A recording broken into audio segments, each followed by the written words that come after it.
26 साल से हमारी मस्जिद यहाँ पे थी, आज उसको बिना बताए बिना कोई परमिशन के जो शहीद कर दिया जा रहा है।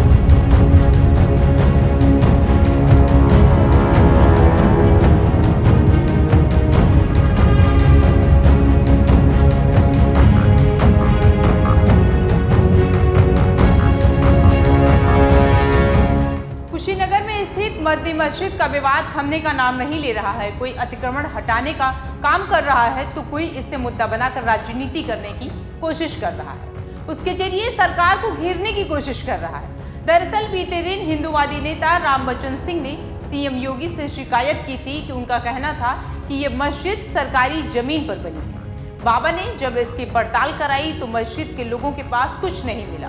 बस क्या था, तस्वीरों में आप जो देख रहे हैं पीला पंजा है, वो बाबा का बुलडोजर है। इस अवैध इमारत को उसकी गलती का एहसास दिला रहा है। दरअसल यूपी के कुशीनगर में प्रशासन ने 25 साल पुरानी मदनी मस्जिद को ध्वस्त करने की प्रक्रिया बीते दिनों ही शुरू कर दी थी। जिस मस्जिद को बाबा धराशायी करवा रहे थे वो सरकारी जमीन पर बनी थी। सरकार की जमीन पर अतिक्रमण करके उसको बनाया गया था, यानी सरकार की जमीन हड़प ली गई थी। जब नगर पालिका ने मस्जिद इंतजामिया कमेटी से मांग की कि वे मस्जिद से जुड़ा नक्शा और फाइल दिखाएं, तो मुस्लिम पक्ष सन्न रह गया। जो कुछ ब्यौरा दिया उसे प्रशासन संतुष्ट नहीं था। इसके बाद निर्माण को अवैध मानते हुए बाबा की पुलिस ने कार्रवाई शुरू कर दी, लेकिन अब ये मुद्दा गर्माता हुआ दिख रहा है। विपक्षी दल इस पर लगातार राजनीति कर रहे हैं और योगी सरकार पर निशाना साध रहे हैं। जी हाँ, बीते दिन कांग्रेस प्रदेश अध्यक्ष अजय राय ने मामले को लेकर राज्यपाल को पत्र लिखा और योगी सरकार पर सवाल खड़ा किया। उन्होंने राज्यपाल से इस मामले में मुख्यमंत्री योगी आदित्यनाथ से स्पष्टीकरण मांगे जाने को कहा। साथ ही केंद्र सरकार और राज्य सरकार द्वारा अपनाई गई सांप्रदायिक नीतियों की जानकारी दी जाने की मांग की। अब सवाल ये है कि जब ये मस्जिद सरकारी जमीन पर बनी है और सरकार इसे हटाकर अपना जमीन लेना चाह रही है, तो आखिर विपक्षियों को इतनी मिर्ची क्यों लग रही है? दरअसल सारा माजरा ये है कि साल 1999 में इस मस्जिद को बनाने का काम शुरू हुआ था। उस वक्त सिर्फ 2 मंजिला भवन का नक्शा ही पास था। नियमों को ताक पर रखकर बेसमेंट के अलावा 4 मंजिल के भवन का निर्माण करा लिया गया। उस समय भी हिंदूवादी नेता राम बच्चन सिंह ने जिला प्रशासन से इस अवैध निर्माण की शिकायत की थी। हालांकि राजनीतिक दबाव की वजह से प्रशासन ने कोई कार्रवाई नहीं की। वहां पर रहने वाले लोगों ने आरोप लगाया कि इसे सरकारी जमीन पर अतिक्रमण करके बनाया गया है, लेकिन अब विपक्ष इस पर राजनीतिक रोटियां सेक रहा है, हिंदू मुसलमान कर रहा है। प्रदेश अध्यक्ष ने एक दिन पूर्व ही मामले में सपा के नगर पंचायत अध्यक्ष रामानंद सिंह की भूमिका पर सवाल उठाकर अपने ही सहयोगी दल को भी घेरा। कांग्रेस पूरे मामले को लेकर अल्पसंख्यक वर्ग में अपनी पैठ बनाने का प्रयास कर रही है। अजय राय ने राज्यपाल को जो पत्र लिखा उसमें कहा कि हाटा में मदनी मस्जिद का निर्माण वर्ष 1999 में हुआ, जिसके लिए भवन के नक्शे की मंजूरी भी ली गई थी, जबकि कागज की माने तो पुलिस पक्ष में 1 ही मंजिल की परमिशन ली थी, लेकिन बनाया उस पर 4 मंजिल। वहीं मुस्लिम पक्ष की ओर से ये कहा गया कि जिस जमीन पर मस्जिद बनी है वो जमीन विवादित नहीं है। विवाद पर न्यायालय का निर्णय आने तक राज्य सरकार द्वारा प्रतीक्षा किए जाने की बात कही। राय ने पत्र में सुप्रीम कोर्ट व हाई कोर्ट के बुलडोजर की कार्रवाई को लेकर की गई टिप्पणियों का हवाला भी दिया।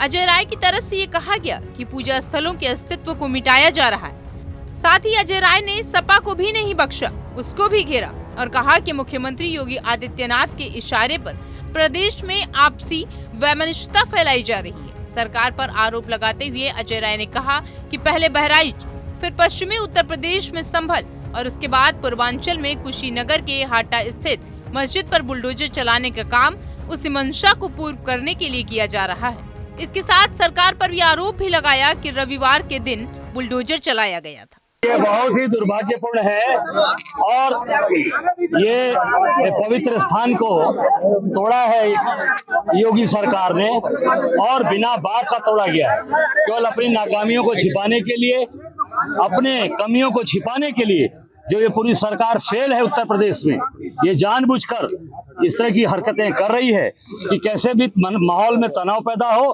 कैसे हमारे जो जो सुख और संपन्नता के साथ, भाईचारे के साथ लोग रह रहे हैं, बच्चों को पढ़ा रहे हैं, उनकी शिक्षा तामील दे रहे हैं, आज वहां पर इस तरीके की घटनाएं की गई। कुरान पाक को जमीन के अंदर आप इस तरीके की चीजें कि उनको जमींदोज किया, मैं समझता हूँ कि ये बहुत ही दुखद और बहुत ही शर्मनाक घटना है, जिसकी जितनी भी निंदा की जाए कम।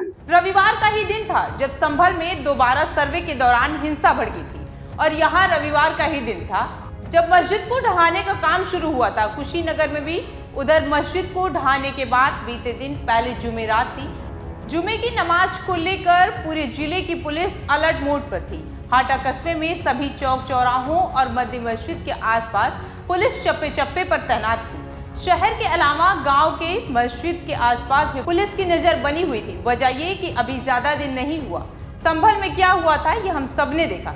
कैसे देखते ही देखते अचानक से दंगाइयों की भीड़ जुट गई और पत्थर बरसाने लगी। यहाँ पर कुछ ऐसा बखेड़ा न खड़ा हो, इसलिए पुलिस पहले से ही चप्पे चप्पे पर नजर बना के रखी है।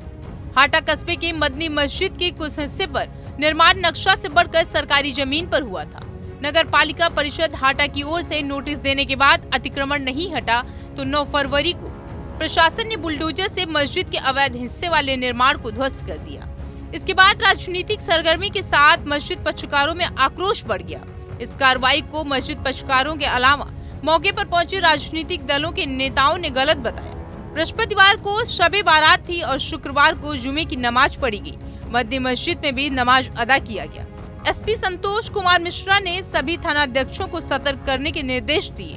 जिले के सभी मस्जिदों के आसपास पुलिसकर्मी तैनात दिखे। तो वहीं मदनी मस्जिद में बड़ी संख्या में नमाज अदा कर नमाजी पहुंचे थे। सूत्रों की माने तो एक दिन पूर्व मदनी मस्जिद के पास जुटी भीड़ को युवक ने उकसाने का कार्य किया था। इस मामले में पुलिस ने केस भी दर्ज कर लिया, लेकिन उस युवक की अभी तक पहचान नहीं की जा सकी है। इसके चलते पुलिस अलर्ट मोड पर है और बाबा नहीं चाहते हैं कि कुछ ऐसा हो जिससे राजनीतिक दलों के लोग और रोटियां सेकी। 26 साल से हमारी मस्जिद यहाँ पे थी, आज उसको बिना बताए, बिना कोई परमिशन के जो शहीद कर दिया जा रहा है।